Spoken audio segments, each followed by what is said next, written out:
झल्ली का आने वाला एपिसोड दर्शकों के लिए कई रोमांचक मोड़ लेकर आने वाला है, क्योंकि कहानी में 8 महीने का लंबा लीप दिखाया जाएगा, जिसके बाद शो का पूरा माहौल बदलता हुआ नजर आएगा। लीप से पहले तक नूर और निर्वेर के रिश्ते में लगातार दूरियां बनी हुई थीं, लेकिन अब कहानी में एक बड़ा ट्विस्ट आने वाला है, जहां इन दोनों के बीच की गलतफहमियां धीरे धीरे खत्म हो जाएंगी। दरअसल अब तक अमृत लगातार कोशिश करती आ रही थी कि नूर और निर्वेर एक दूसरे से दूर ही रहें।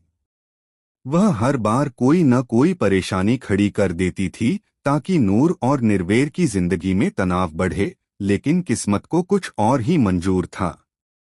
अमृत जितनी कोशिश करती गई कि दोनों के बीच खटास बढ़े, उतना ही प्रत्येक घटना के बाद नूर और निर्वेर एक दूसरे के करीब आते गए।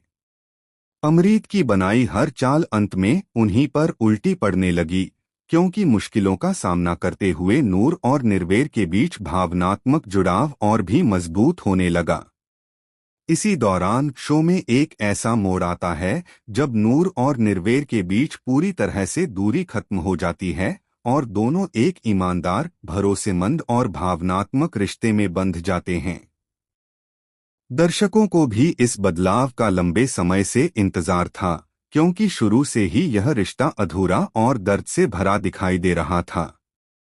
लेकिन जैसे ही कहानी 8 महीने आगे बढ़ती है, नई शुरुआत का समय आता है और दर्शक देखते हैं कि अब नूर सिर्फ निर्वेर की पत्नी ही नहीं बल्कि उसके बच्चे की मां बनने वाली है। लीप के बाद नूर को 8 महीने की प्रेग्नेंट दिखाया जाएगा, जिससे घर में खुशी का माहौल बन जाएगा और नूर की गोद भराई की तैयारियां पूरे उत्साह के साथ शुरू हो जाती हैं। नूर खुद भी इस नई जिंदगी की शुरुआत को लेकर बेहद खुश नजर आएगी। वह इस बात से भावनात्मक रूप से जुड़ जाती है कि अब वह एक नई जिम्मेदारी निभाने वाली है और निर्वेर के बच्चे को जन्म देकर अपने रिश्ते को और भी मजबूत बनाएगी। दूसरी ओर निर्वेर भी नूर का बहुत ख्याल रखता दिखाई देगा। वह नूर की हर छोटी बड़ी जरूरत का ध्यान रखते हुए उसके आसपास एक सुरक्षात्मक माहौल बनाने की कोशिश करता है। यह पहला मौका होगा जब दर्शक दोनों को